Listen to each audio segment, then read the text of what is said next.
Now see, we have another very important point, which is numbering and indenting. Indentation. Indentation means leaving space at the beginning of a line or print or writing. First write the title and then write down the notes in a logical order from the main headings to the subheadings.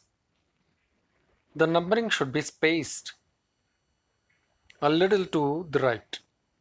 You can see, I just point out. You can see main heading should be written in main numbers 1, 2, 3, 4. Subheadings can be written in 1.1, 1.2, 1.3 or with Roman short forms 1, 2, 3, or subsections can be written with A, B, C, D. It all depends on you. And see here, this is perfectly alright. If you see, sir, you told that it should be in single line, but remember, it is correct. I just show you that main heading in this line. I just do it in this indentation, main, and see subheadings in this indentation, and further subheadings are in single line. You can see, so it is not wrong. But the person who has done this, he has written main heading. See, main heading in one line, subheading in main line, and their subheadings. So take care of it. I come to next one. I prefer always this kind of indentation and this type of format. And even it is appealing also. It seems to be a better way of representation of notes. You can see this indentation that in this form, that first main heading, then subheadings.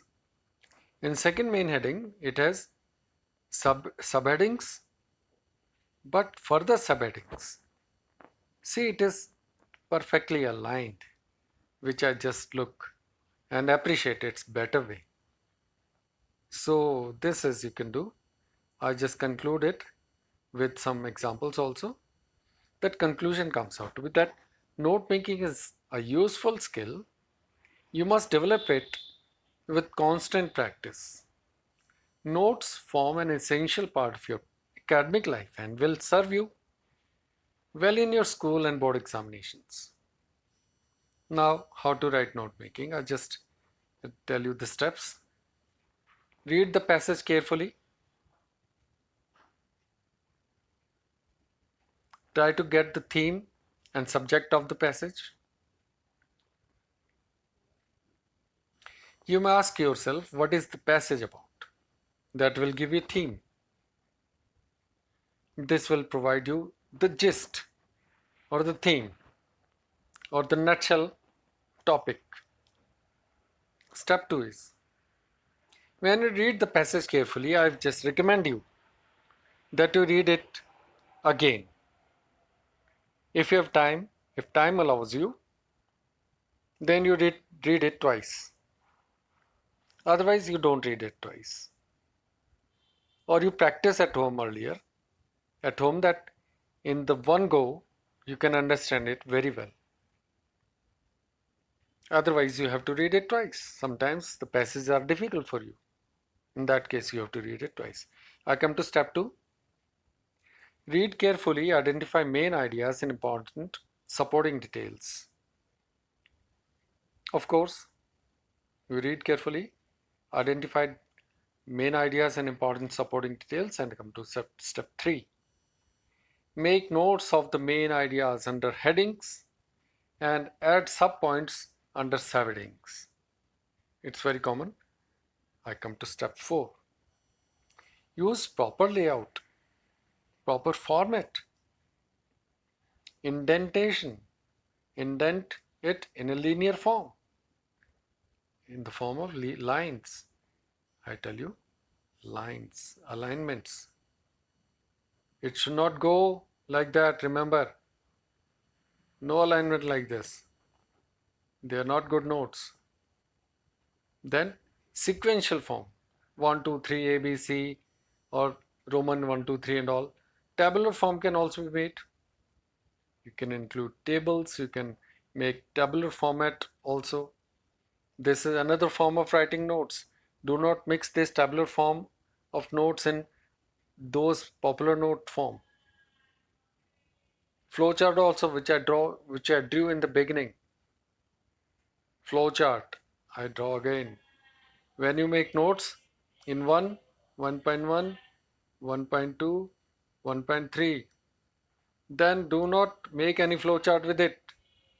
Flowchart is a different format of making notes, and that is flowchart.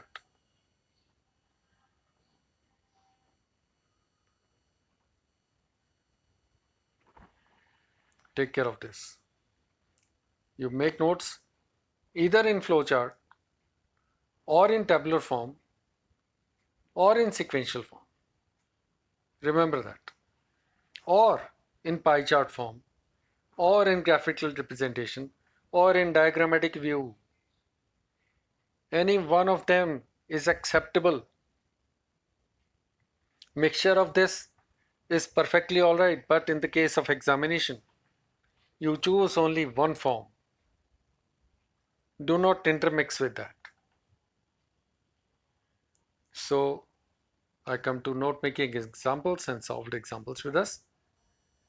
First example is this paragraph passage. I read out for you and make you understand how much is left. It's too much, enough. See, there is disturbance. So this first example is, I read out for you and make you understand. Conversation is indeed the most easily teachable of all arts. All you need to do in order to become a good conversationalist is to find a subject that interests you and your listeners. There are, for example, numberless hobbies to talk about, but the important thing is that you must talk about other fellows' hobby rather than your own. Therein lies the secret of your popularity. Popularity. Talk to your friends about the things that interest them, and you will get a reputation for good fellowship, charming wit, and brilliant mind. There is nothing that pleases people so much as your interest in their interest. If you show your interest in others' interests, other people will like you. If you talk about yourself, if you boast about yourself, everybody will go away from you. Remember that. Second, it is just important to know what subjects to avoid and what subjects to select for good conversation. If you don't want to set, if you don't want to be set down as a wet blanket or bore, be careful to avoid certain unpleasant subjects. Avoid talking about yourself unless you are asked to do so. People are interested in their own problems, not in yours. Sickness or death bores everybody. The only one who willingly listens to such talk is the doctor, but he gets paid for it. To be a good conversationalist, you must know not only what to say, but how also to say it. But be mentally quick and witty. But don't hurt others with your wit. Finally, finally, try to avoid mannerism in your conversation. Don't bite your lips, or click your tongue, or roll your eyes, or use your hands excessively as you speak. Don't be like that Frenchman who said, how can I talk if you hold my hand? So, this is the passage. So, dear children, I believe after reading this passage, you came to know some idea or theme about it. I tell you what I have understood from this is that I feel that conversation is the main theme, but more appropriately, an art of conversation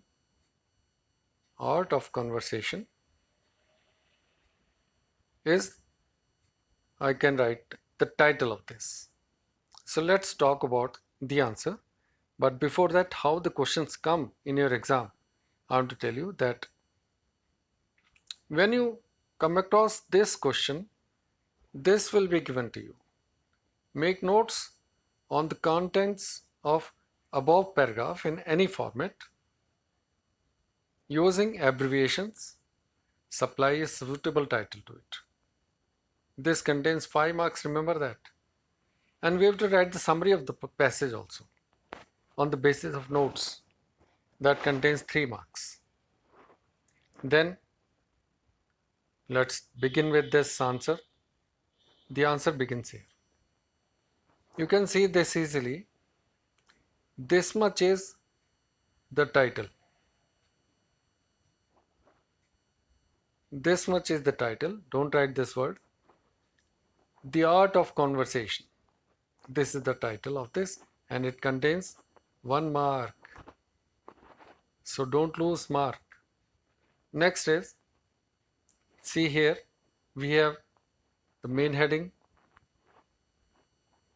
in the form of 1, subheadings in the form of A, B, C, D, C, and further subheading for A is not given here, but you write. B is not given, but you have to write minimum 3. C, we have subheadings. Further subheadings are good friendship, charming wit, and bright mind, or something. They are in the form of abbreviations. Now if we talk about second main heading, this is second main heading, which are subheadings A, B, but for further subheadings given for only B, point B. Here it is, sickness and death, and subheading C is given. But remember, you write main heading, subheading, subheading, subheading, like that. So next one is, third one is the qualities of good conversationalist. This is what to say and how to say it, and mentally quick and witty, pleasant and unhurting, avoid mannerism. These are some all subheadings. Subheadings can be written in the form of numbers also, like 3.1, 3.2, 3.3, 3.4. So that way you can do it. So dear children, I end up today with this explanation of note making.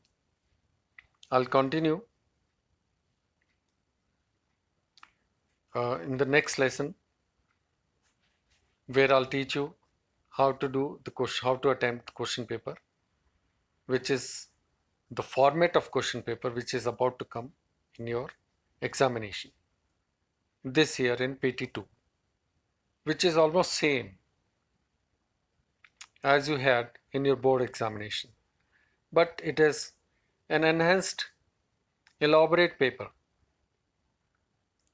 which is given to the mature students, like students of 11th standard. They have better bright minds and better understandings. So I wish you best of luck for your examinations, and have a nice day, children. Thank you so much.